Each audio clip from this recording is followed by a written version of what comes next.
我们看看俄乌战争，这个星期俄罗斯正式俄罗斯军方的公告，发射的10几枚柳叶刀2型巡航飞弹靠近第聂伯河，这些飞弹全部失去信号，根本不知道炸到哪儿去了，但一定确认没有炸到指定目标。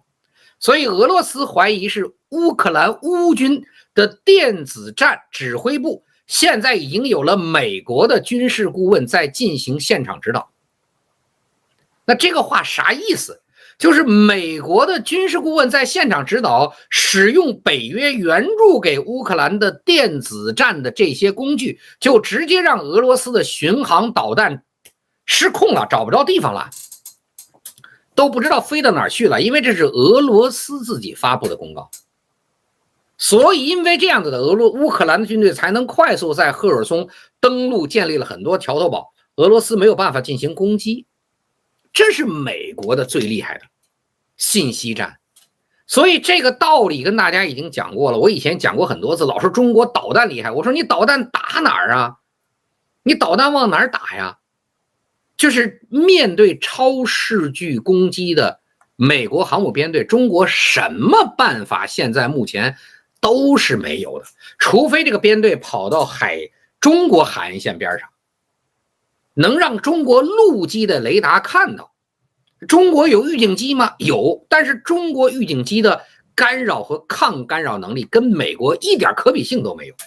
飞机就不行，干扰更不行，很简单，因为所有预警里面的软件硬件系统全是进口，主要全是美国的，中国全都造不出来，你说为啥差距那么大？你做不出来，都是人家好的。所以你自己就是飞起来战斗机，你都不知道人家对方在哪儿，为什么我说不敢跟人美国打？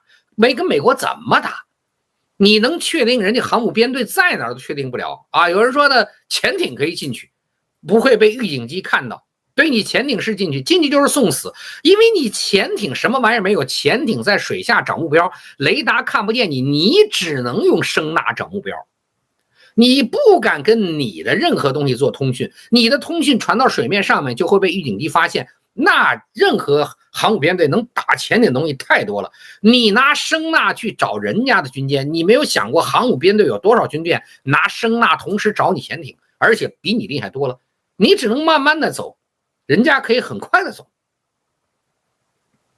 所以呢，就像这个东西你打个屁，没有雷达的引导，没有任何的这种通信，你就是个瞎子摸象，就跟这次俄罗斯的导弹是一样的，你就是撞大运，不知道地方在哪儿。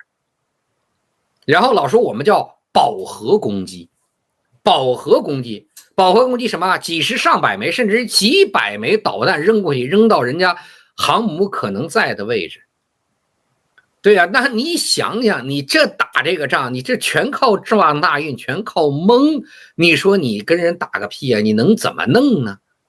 所以只要不是近海，在中国的海边上，我们在任何地方，目前中国军队遇见美国航母，别说中国，全世界任何军队遇见美国航母编队就是个死，完全被拿捏。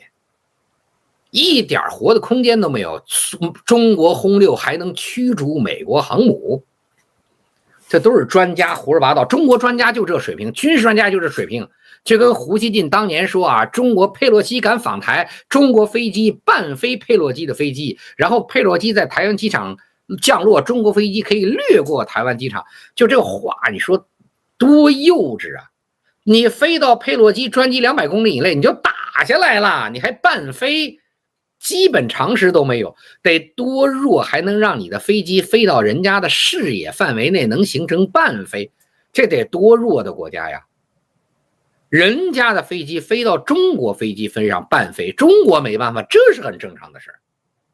就在美国就没有，就中国国内啊，除了这帮专家呀，就中共现在这帮专家呀，除了能够吹牛皮、拍马屁、奉承啊，什么胡锡进啊、张维为啊、李大骁啊、任泽平啊，甭管你是讲什么政治的、军事的、经济的、商业的，一水坏蛋，好人目前在中国是肯定活不下去的。就这些领域能活下来的，一定全是坏蛋。你好人怎么能活下去啊？在中共现在管的情况，对呀，就那当记者那个谁谁谁说了几句话，不是现在也封了吗？这就是中国现在说的。所以呢，专家为什么我老说谁说我讲的不对，我就看评论，专家跟我来辩一下。当年我做这个就说了，中国哪个专家可以跟我聊一下？别东风，你东南西北风导弹都得有引导，卫星引导，知道吗？你得打定位，打到它该去的地方。你被干扰了，就跟现在俄罗斯的巡航导弹，你就不知道该打去哪儿了。这就是马斯克为什么说俄罗斯敢放核弹。马斯克说，我就能让你从哪儿放的，还回到哪儿去。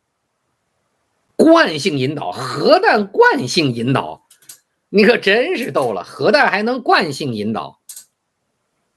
所以呢，在中国呀，都是这个样子，就是没有办法，现在啊，不，我再说一遍，我讲东西习惯叫知其然，更知其所以然，举一反三，融会贯通，所以跟大家讲明白了，就是为什么中国这么怵美国的航母战斗群，大家明白了吧？它是一个立体的超视距攻击体系，所以呢，它在海上目前全世界没任何对手。你说中国也有航母，中国那个是没有战斗力的。中国天上的从卫星到预警机开始往下跟美国人打是没有战斗力的。在近海不遇见美国航母，或者在近海陆基配合下还能稍微掰一下啊，但是但凡不是在近海面对美国，全世界都没人有戏，知道吧？啊，大家就知道了，以后谁吹牛逼都不好使了。导弹抛射，你知道不知道那个巡航导弹从发射到落下去要多长时间呀？啥都跑没了，你知道不知道它怎么打的呀？洲际导弹要飞出大气层的，听得明白了吗？那个导弹不是激光，不是啪打过去就到这儿了，它出去到落地3分钟5分钟，你知道现在这个东西它已经跑好远了。他打啥呀？不好使，知道吗？不好使啊，所以这个就不说了，好吧？目前我知道的很多人没有被边控。我说翟老师你怎么知道没边控？因为司马南前段时间去俄罗斯看人家俄罗斯的阅兵了，我记得是啊，我觉得司马南能去俄罗斯是一定没被边控的。他被边控，他怎么能去得了俄罗斯呢？所以这帮人可能很多人是没有被，是自愿帮助中国政府吹牛逼的，啊，自愿帮中国政府吹牛逼的，好吧？